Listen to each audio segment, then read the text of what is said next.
guys, it's Min. I was really excited to see such a great response on the last video of the 3-0 burger. I hope you all went home and tried it, or walked into the kitchen and tried it. Anyway, we're doing another video tonight. It's a really simple but really classy and elegant flatbread. It's Mediterranean inspired. It's got grilled chicken, arugula, fresh roasted peppers, roasted garlic hummus, and I'm going to show you how to make all of it, and you're going to love it, and all your friends will too. So, enjoy. So the cool thing about roasting peppers is that this technique works with every pepper on earth. What I have in this bowl is a mixture of banana peppers, hot banana peppers that are red, they're orange, they're yellow, varying degrees of ripeness. I also have mini sweet peppers. You can use whatever you want, as hot as you want, as sweet as you want. The important thing is to coat them in oil, whatever kind of oil you want. I'm using a mild olive oil, not extra virgin or anything special. Just give them a quick toss. Get them all coated in the oil. Get your grill hot. The idea is to char the outer layer of protein that surrounds the fruit of the pepper. So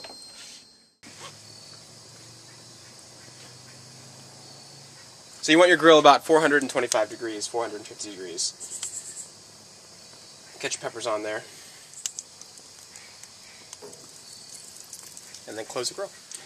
After about 5 minutes, your peppers are going to get black on one side. You want to flip them over to get the other side. Alright, they'll be on there for another 2 minutes. The peppers are ready. You're going to need a bowl, you're going to need tongs, or your hands. Get them into the bowl, off the grill.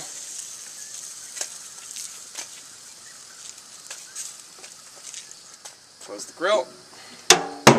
You want to cover this tight with plastic wrap and let it steam for about 5 to 10 minutes. Alright, so we have some shallots here. These shallots need to do two things. They need to be crispy and they need to be sauteed. The sauteed shallots are going to go in the vinaigrette, the crispy shallots are going on top of the flatbread, and I'll show you both ways to, there's only one way to cut them, so I'll show you that way. Take the top, take the bottom, cut it in half. You may remember a similar technique from the 3-0 burger, an onion. They're the same thing. Alright, then you want to do a radial cut. You want to, just like that, your knife sort of goes around it, sort of cutting the radius of the shallot. Once you get there, you turn it like that.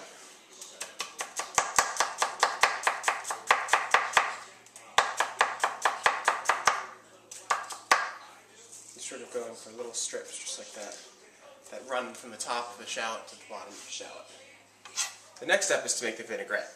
You want to start by sweating your shallots. You don't want to cook them and brown them, you just want to sort of cook them through and maintain a translucent color. I'll show you. So half of them go into a saute pan. Get your oil hot.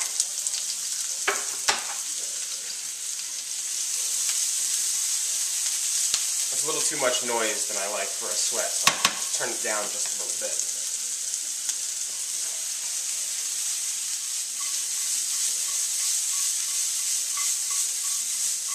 It smells great.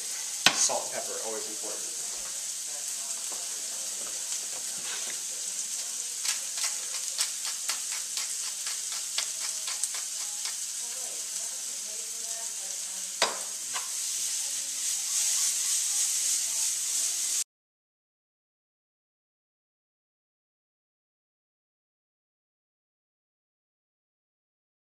You may remember a similar technique from the 3-0 burger where we sliced the onions really thin, we dredged them in flour and salt and pepper, and then put them in hot oil and made them really crispy and yummy. So this is very similar. This is the other half of the shallots that we sliced up a moment ago.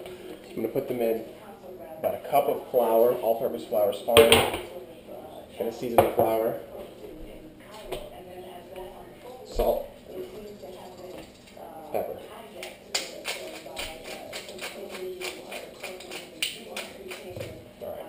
Get these guys dredged in flour. Separate them from one another. Alright, then you want to sift the flour out.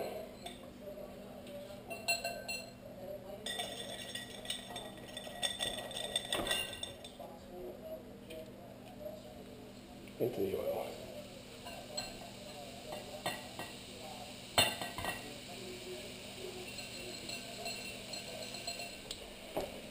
Leave your shallots in there in the hot oil.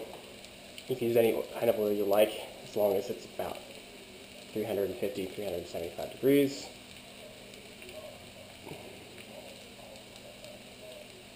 You're looking for the universal symbol for fried food doneness, which is the golden brown. Plate, paper towel.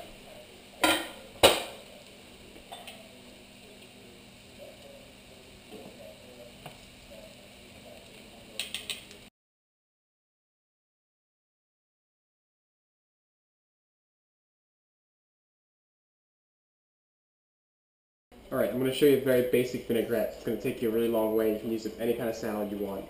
But for me, a vinaigrette consists of 3 basic components. The first of which being your flavor base. Second of which is your emulsifying agent. And the third is your fat. So what we have, so the first element being the flavor, I'm going to use lime juice and champagne vinegar. It's going to make your base and be the main contributing flavors of the finished result. The emulsifiers are going to be your sautéed or sweated shallots. You'll know they're done when they're translucent. There's a little bit of color on them, but not too much. You need honey, about 2 tablespoons. Obviously, you can use any kind of honey you want.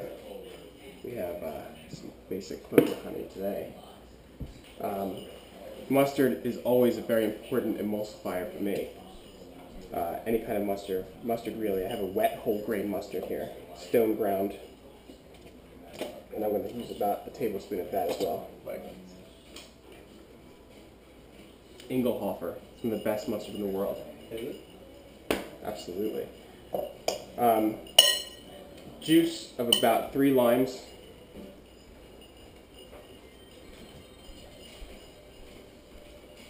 Acidity with the added gift of sweetness in the lime. I love oranges for this too. Fresh orange, fresh lemon, fresh lime.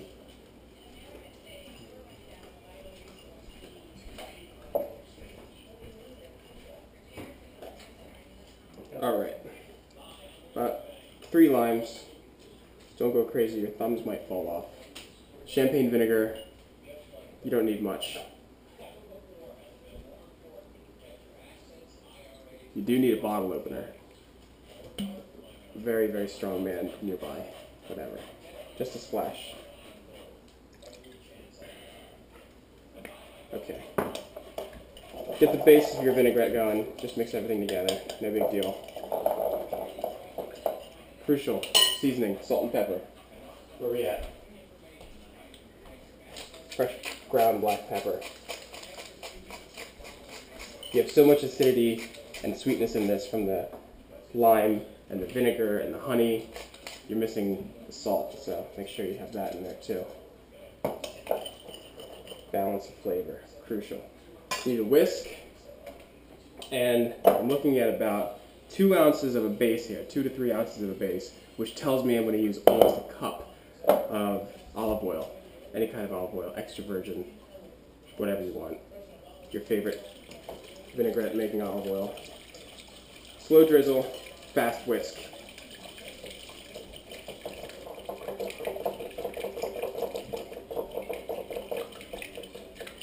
Okay, 2 to 3 ounces of a base and a cup of olive oil gives you about 10 to 12 ounces of a finished product. If you have the right idea, which is enough emulsifiers and enough whisking and slow enough oil, it should look like a homogeneous liquid mass instead of a broken olive oil vinegar mixture. Now you want to obviously taste for seasoning. I'm going to say that needs a little bit more salt. To sort of balance everything out, but not much. If you got all the proportions right, you should end up with a very harmonious flavor. Balance of sweet, acidity, and salt. Alright, so marinating the chicken, I'm going to smash 3 cloves of garlic.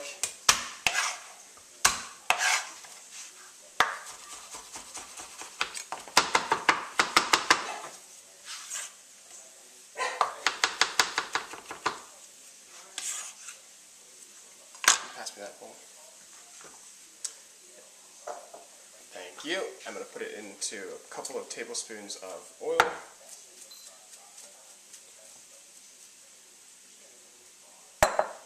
Add salt and pepper.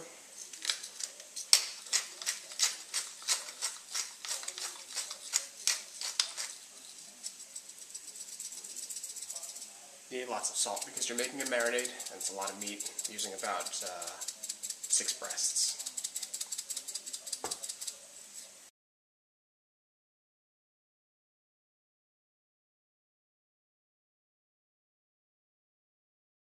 Alright, so the next step is to make your flatbread. And what I've done is to go out and buy pre-made pizza dough from Wegmans. And you can really buy any kind of pizza dough you want, frozen, fresh. You can make your own. I'm not going to show you how to make your own pizza dough from scratch today, so sorry, maybe next time. Anyway, I took two dough balls that are 20 or so ounces, and I cut them each into 4, leaving me with 8 dough balls, roughly 5 to 6 ounces. They have proofed twice, which means that the yeast has risen the first time to make the initial pizza dough ball, and then after I cut them, they proofed again. So they're really easy to work with. I've had them sitting out at room temperature for the last couple of hours. You want to flour your workbench, and basically, it doesn't have to be pretty because this is flatbread. I never said it was going to be round. You just want to stretch it out until it's consistently and evenly thin from edge to edge. And while you're doing this, you want to have a sheet pan or whatever, ready with oil on it to receive your finished flatbread shells. So I like them to be 12 inches in diameter. I think that's probably good. At this point, you definitely want to make sure you have your grill nice and hot and ready to cook your flatbread.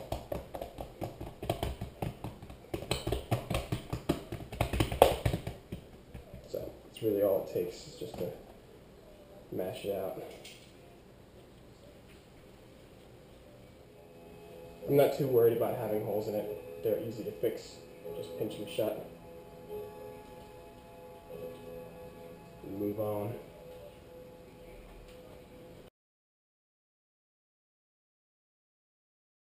I've got the grill cranked at like 450 or 500 degrees. I have 6 chicken breasts in olive oil, garlic, salt, and pepper. Very basic. Fresh chopped garlic. It smells great. Just want to get my chicken breast on the grill.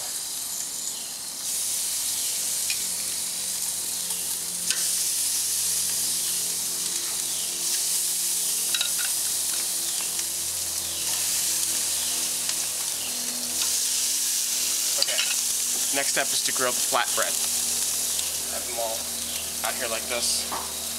Basically, you want to hold them up, a little bit of olive oil on them, spread them, and then the side that has the olive oil on, you just want to sort of get it on the grill as best you can.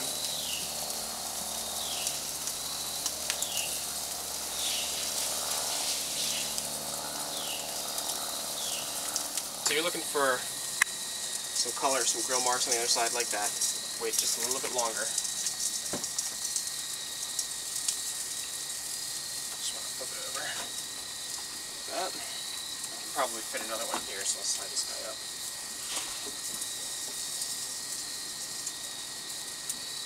The holes are really not a big deal. It all tastes the same in the end, honestly. I think your friends will understand. So.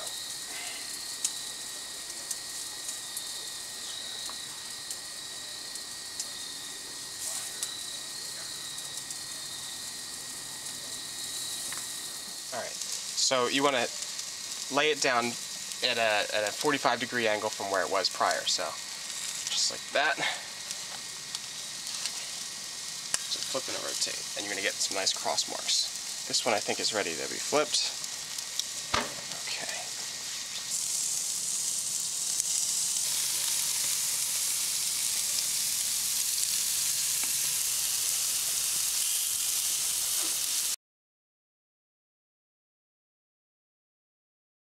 assembly of the final product involves a number of components. You have the vinaigrette that you made earlier. I tossed some fresh baby arugula in it. Okay, set that aside. This is a mixture of hummus and a lot of roasted garlic. The way that I do my roasted garlic is basically I take about a cup of peeled whole garlic cloves and a cup of oil, or just enough oil to cover it, and leave it on the pot, leave it on the stove at on like medium low for like 20 minutes. You don't want to get any color on it. You just want to get it really nice and mushy. You'll know they're done when you can squeeze them into a paste. That way they'll mix into the hummus. So I put about 19 cloves of garlic or something in here, I don't know. But you have your flatbread that's grilled. The chicken's been grilled and sliced up. The shallots are crispy. I took my roasted peppers, let them steam in the bowl with plastic wrap over them, and then about 20 minutes later I sliced them really thin. Okay, so first step is take this hummus, spread it. This is sort of your sauce or base for this whole thing.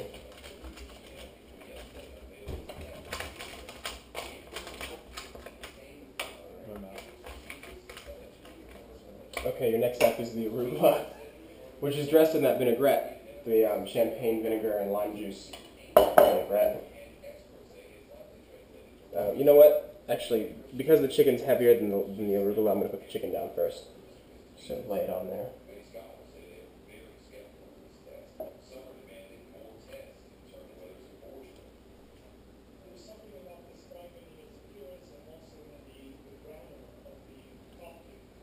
You want to slice this chicken nice and thin so that when, people eating the flatbread bite into the chicken, they don't take the whole piece, in the bite, it sort of breaks apart. So slice it nice and thin. The next step is the arugula.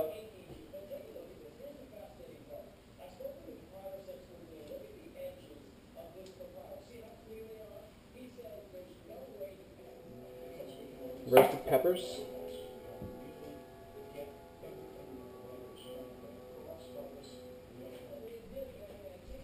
Manchego cheese next.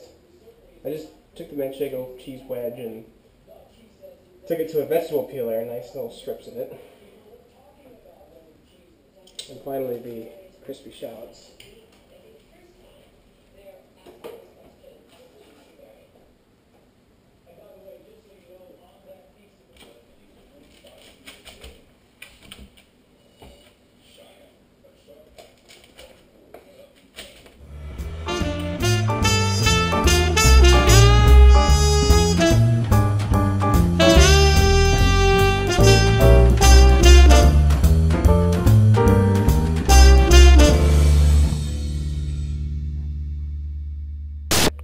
They're all all the way cooked through, but they're still kind of crunchy and have a little bit of